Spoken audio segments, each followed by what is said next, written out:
the Rich Myers Podcast Show. Hi, everybody. I'm Rich Myers, and welcome to the Rich Myers Podcast Show. I'm here tonight with Ted Gravels and Tim Gravels. How y'all been?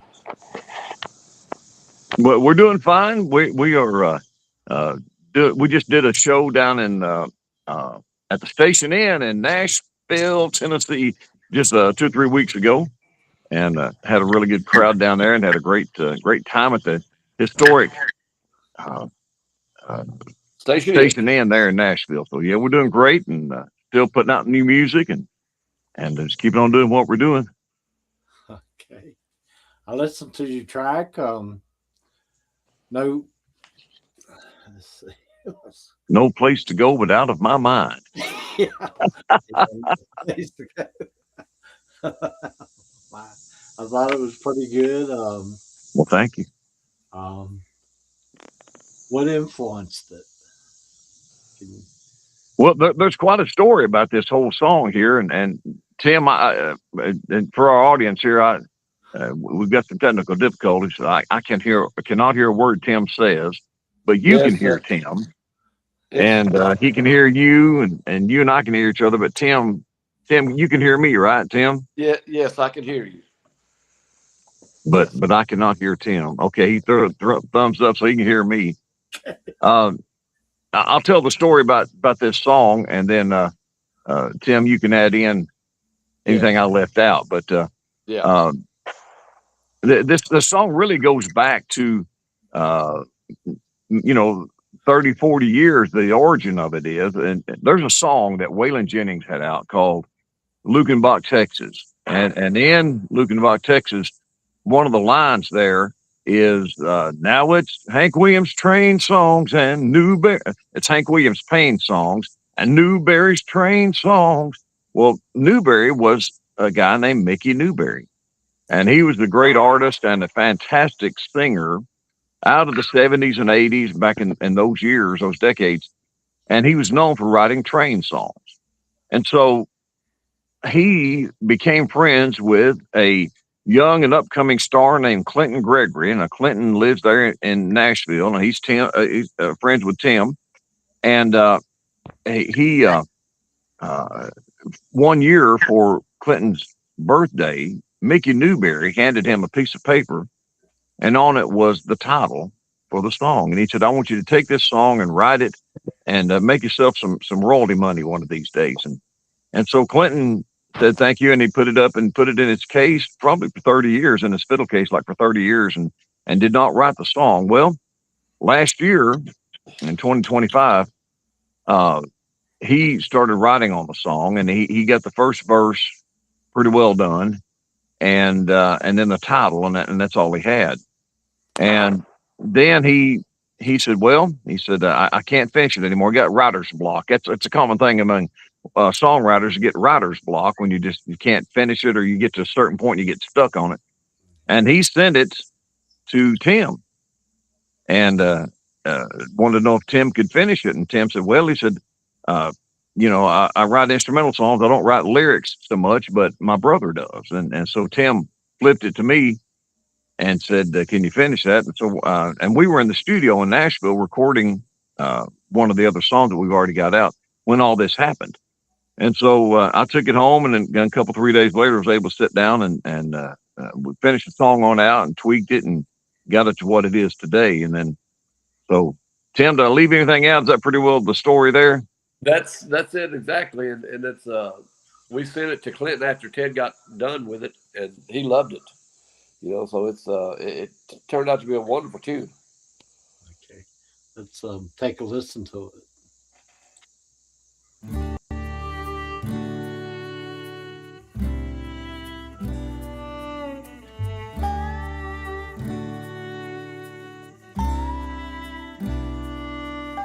Sitting in a railroad yard, waiting for a train. Rust-colored stains, worn Levi's. Got no reason to stay here. since she said goodbye. Black skies in the distance smell like rain. Now there's no place left to go from here on down the line. There's nothing better there than what I leave behind. Fading like a Polaroid, frozen in time. And there's no place left to go but out of my mind.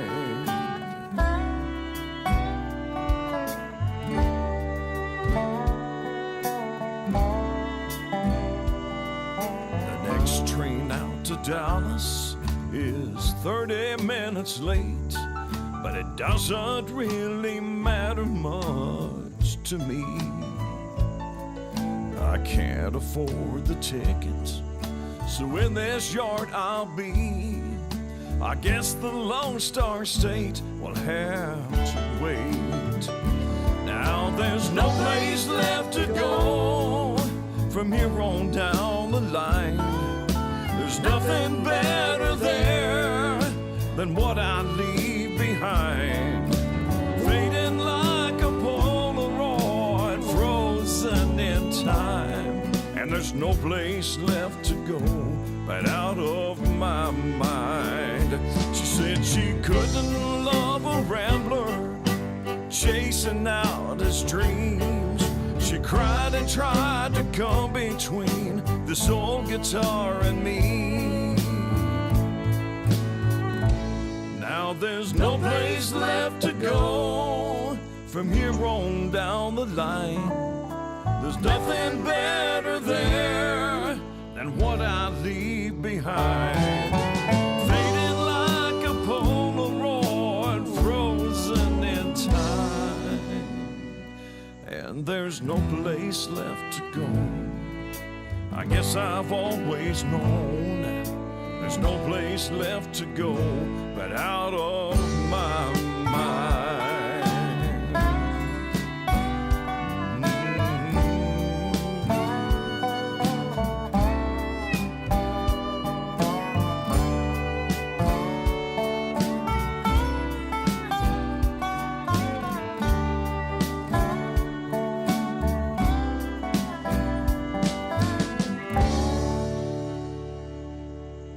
Yeah, Good song.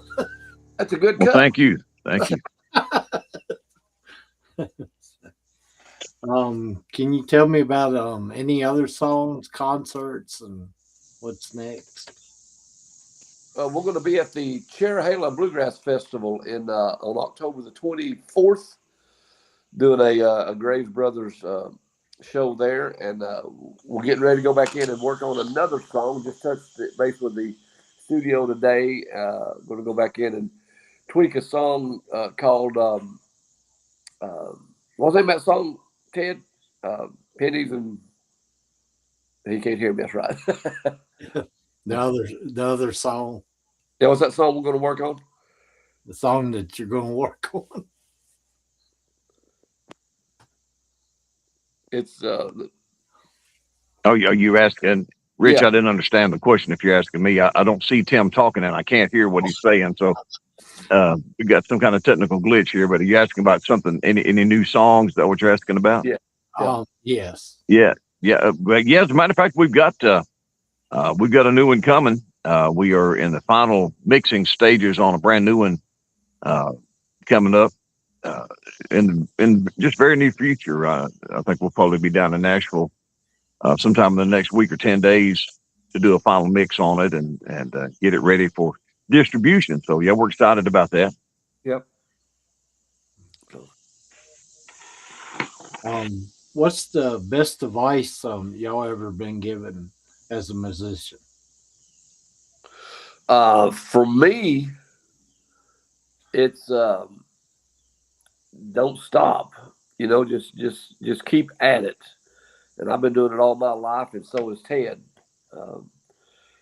I was asked that yesterday. A friend of mine asked me, how have I done so much in bluegrass music? And I said, I never stopped. I just kept on doing it. And we was in Pennsylvania last weekend, so Just keep at it and have passion for it. If you got the passion for it's not work. It's just what you do. How about you, Ted? And I didn't hear what Tim said. We may have some similar answers here, but when we were children growing up in Tellico Plains, Tennessee, up here in East Tennessee in the mountains up there, and Uncle Josh would come in, our Uncle Josh Graves, and King of the Dobro, Bluegrass Hall of Fame, and sometimes he'd bring Lester Flatt and the Foggy Mountain Boys with him, but most of the time it was just him, because he was Dad's brother and they were really close. And he would tell me, he said, man, play that right hand on the guitar. That's the key to it. Play the right hand, use that right hand, and he'd always say, it'll get you out of these mountains, kid. That's what he would say to me, and sure enough, it has, it has. It has taken Tim around the world. It's taken me around the world, and we've played our instruments all over certainly all over America, and Tim goes internationally every now and then. So, I try not to, but that's another story. But yeah, that's probably the best advice. Timing. He was telling me timing. He was telling me that right hand is the meter. That's the timing, and you got to have that. And Tim is by far the great instrumentalist, between us here. I do play lead guitar some too with our group, with the Grace Brothers band, and I play lead guitar on the record. That's me on the records playing lead guitar. But for most of my career, I've been a singer that played guitar, not a guitar player that sings, and there's a difference, And so, but yeah, Tim is the guitars have taken us all around the world, and that comes from Uncle Josh. A lot of that advice does. Yeah, it just like I said, just don't stop and just stay at it, and then it'll all come back. Uncle Josh would tell me, he said, if you learn how to play this dobro, it'll take care of you and take you all over the world, and it's done that and a whole lot more. So it's just staying at it, And I still play. I've been playing 51 years, and I still play every day. So if y'all was a CD, what would y'all be called? If I was if we have it, if y'all was a CD, what would you be called? I would probably be called Mr. Oh.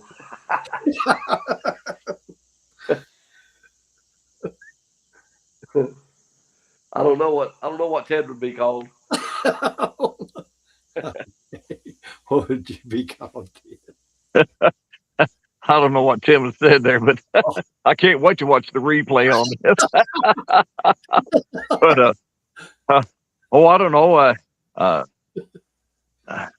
Just the Grace Brothers, a mix of country, bluegrass, and blues. That probably would be what we'd if we were CD. That's what would be called. But that's just my thinking.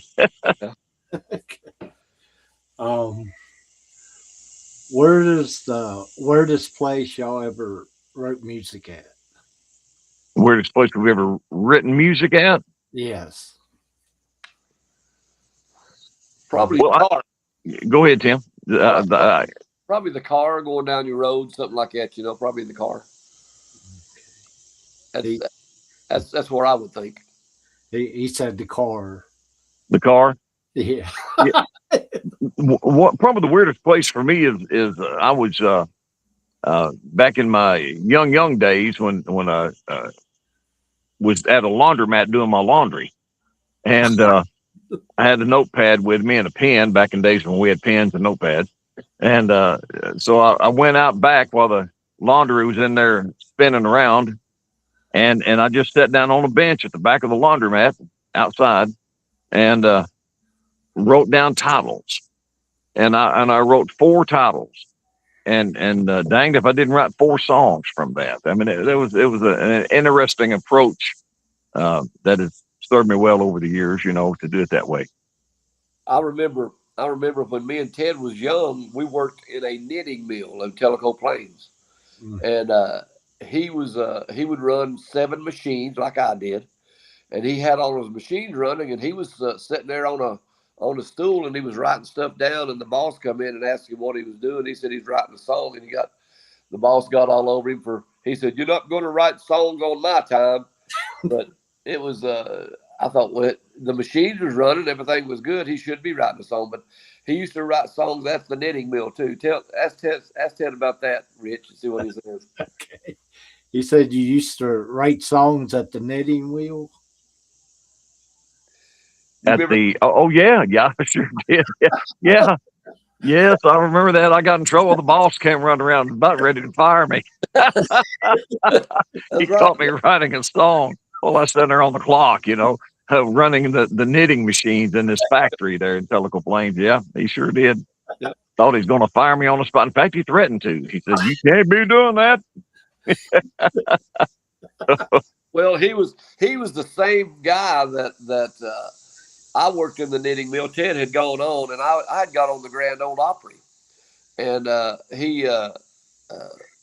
my shift was a third shift. I was working 10 to 6, and I had to be at the Grand Ole Opry on Friday night, so I couldn't work at that mill and be at the Grand Ole Opry too. So a friend of mine would switch shift with me. So that happened for about a month, and he come walking in one night, and it was right at the beginning of the shift, and he said, "I hear you've been taking off and going to the Grand Ole Opry." I said, "Yes, sir."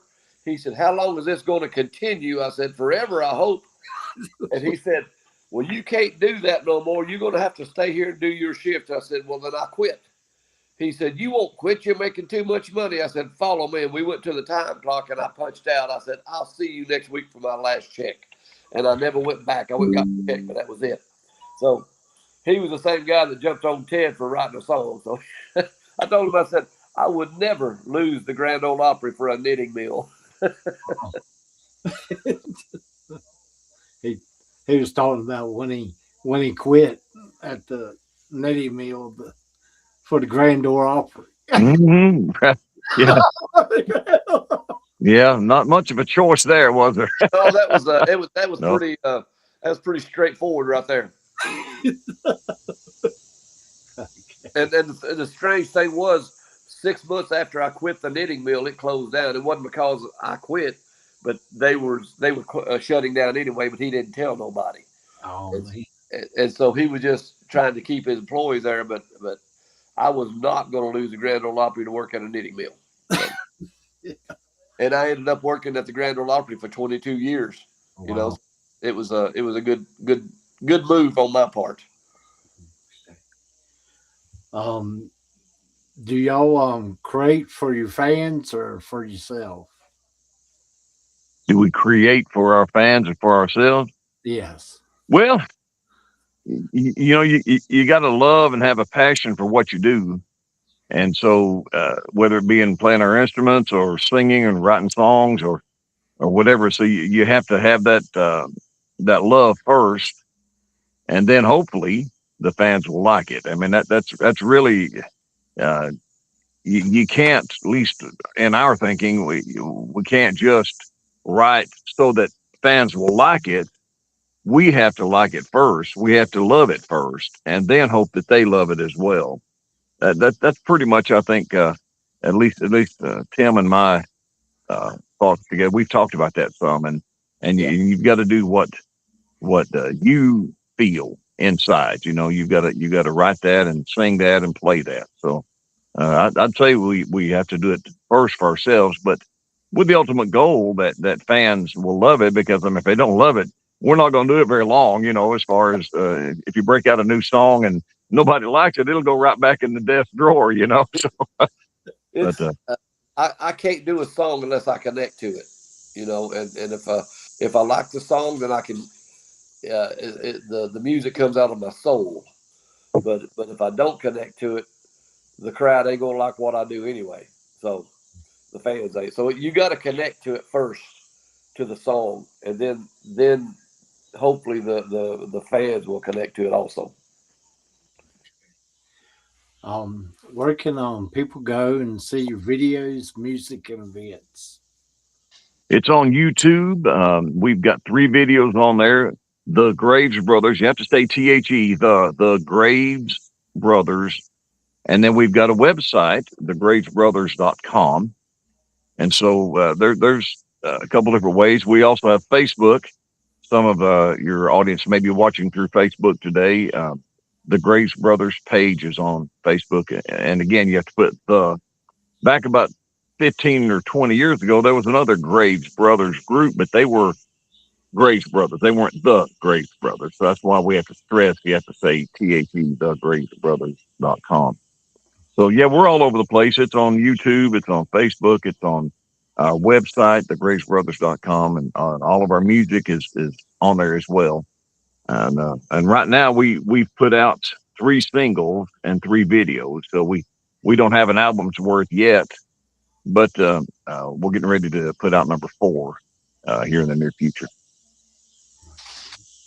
Well, thanks for being on the show today. I really enjoyed both of y'all again. Well, thank you. It's great to see you again. And Tim, sorry if I stepped on you there. I again can't hear you, but Okay. Rich, it's great to see you. I know you're in West Virginia, West by God, Virginia, they call it up there. So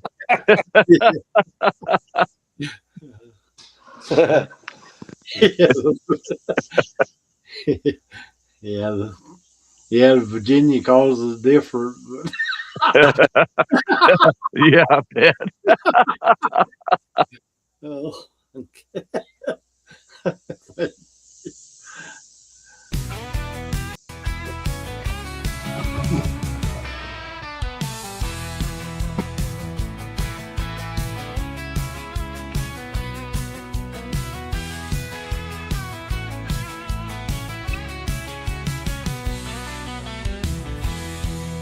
Papa.